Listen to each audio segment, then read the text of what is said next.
ዲጄ አቤ ዩቲዩብ ቻናል። ሰላም ጤና ይስጥልን ውድ አድማጭ ተመልካቾቻችን እንደምን አላችሁ? አማን ነው ወይ? ይህ ዲጄ አቤ ዩቲዩብ ነው። ላይክ፣ ሼር፣ ኮሜንት፣ ሰብስክራይብ እያደረጋችሁ አብሮነታችሁን አሳዩኝ። እንግዲህ የኔ ቪዲዮዎች ብዙ ጊዜ ቁም ነገር ነው ማወራባቸው ወይም ሀሳቤን ነው ማካፈልባቸው። ወቅታዊ ጉዳይ ሊሆን ይችላል ወይም ሌላ ብዙ ተደራሽ የሆኑ አይደለም።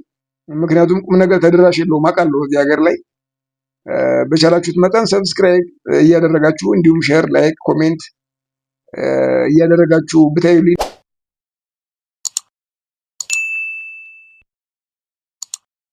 ደስ ይለኛል። ሌላም እያደረሳችሁ ማለት ነው። ቁም ነገር ብዙም ቦታ የለውም። እኔ ደግሞ ተደራሽ እንዲሆን ብዬ ያልሆነ ነገር አውርቼ እንዲደርስም አልፈልግም። ምክንያቱም ጊዜውን ጠብቆ ይደርሳል። እኔ አሁን ብዙ ጊዜ ሀሳብ እየሆነ ያለው ሶሻል ሚዲያ ላይ በጣም የማይሆን ነገር የሚሰሩ ሰዎች ብሔርን ከብሔር ዘርን ከዘር እያጣሉ የመጡ ሰዎች በጣም በአንድ ቫይራል እየወጡ ሌላ ዓለም ውስጥ እየተገባ ነው እና እንደዛ ደግሞ እንደኛ ደግሞ ቁም ነገር እያወሩ ያሉ ልጆች ደግሞ ማንም የሚከተላቸው ስለሌለ ወደማይሆን ነገር ውስጥም እየገቡ ነው። እኔ ምን አገባኝ እያሉ ይህ ነገር በእርግጥ ሲውል ሲያድር ነው የሚገባ ቁም ነገሩና ለመታየት ብለን ማይሆን ነገር ውስጥ ባንገባ ማይሆን ነገር ውስጥ ባንሰራ ባይ ነኝ። የመከርኩ አይደለም እንደ ሀሳብ ማለት ነው።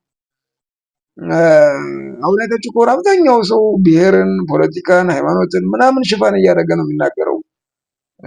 የዛኛውን እየነቀፈ እየሰደበ ምናምን ነው የሚመጣውና ይሄ ደግሞ እንደ ሰውነትም አብሮ በብዙ ነገር ተባብሮ እንደኖረ ማህበረሰብም እስከ የት የሚያስኬደን ስላልሆነ ጥሩ አይደለም ብዬ አምናለሁ። ምክንያቱም አስፈላጊም ስላልሆነ ማለት ነው። ሰውነት ይቀድማል። እውነት ለመናገር ሰውነት ብዙ ትርጉም አለው እና ሰው ለመሆን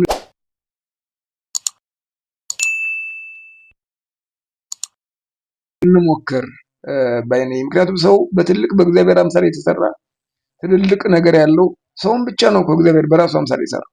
ስለዚህ ሰውነትን የሚያክል ቁም ነገር ይዘን ወርደን በብሔር በምናምን በሃይማኖት ምናምን ስንፋለጥ ግን አንዳንዴ ከእንስሳትም ያንሳል አስተሳሰባችን እና እንደው በዚህ አጋጣሚ ትንሽ ግጥም አለችኝ እንደው ማዋዣ ለሀሳቤ ማዋዣ መጠን የግጥሜ ርዕስ ሰው መሆን ነው የምትለው። ሰው መሆን ክብር ነው በአምላክ ተምሳሌት። ሰው መሆን ውርደት ነው ለጥቅም መጎተት። የሌላን አፍርሶ የራስን ቤት መስራት። የነገን ሳይገምት ዛሬ ላይ መፈንጨት። ራስን ቢሸጡ ከህሊና ሸሽተው የነፍስን ጎዳና ጥቅም ቢጎትተው በድሎት ቢከንፉም ጉስቁልናን ትተው ነገ ይጠራሉ ሁሉን ነገር ትተው። እኛ ሞት ረስተን ሞት እኛ እንዳይረሳ እንደ አምላክ ታምር ሞተን ላንነሳ ሁሌ መኖር አሳብ ሞት ጭራሽ ተረሳ። በጥቅም መደለል በሰው ልጅ አበሳ። አይ ሰው መሆን መና አይ ሰው መሆን ከንቱ ነፍስን አሽቀንጥረው ስጋን ቢፈትቱ ከሰውነት ወጥተው የቁም ሞትን ሞቱ። ሰው መሆን ማሰብ ነው ከተንኮል መሸሸት። ሰው መሆን ሚዛን ነው አሉን ፍጹም መጥላት። ሰው ማለት ዓለም ነው ዋጋ ማይወጣለት። ዛሬ እንዲህ ሊረሳ ሁሉም እንደዘበት ሰው ወንድሙን ገድሎ ወጥቶ እየፎከረ ከትናንት ከፍታ ዛሬ ብላሽ ሆነ ሞት ተቀበረ ይላልና መቼ ሰው እንደምንሆን አንዳንዴ ግራ ይገባኛል ለመናገር። ለማንኛውም ለሀገራችን ሰላም ይስጠን፣ ልቦና ይስጠን። ለሽርፍራፊ ነገር ብለን ወደማይሆን ነገር ውስጥ አንግባ። በማንኪያ ለማግኘት በአካፋ እያጣን ስለሆነ እንግዲህ በእግዚአብሔር አምሳል የተሰራን ሰዎች ወርደን ከሰውነት ተራ ወርደናል።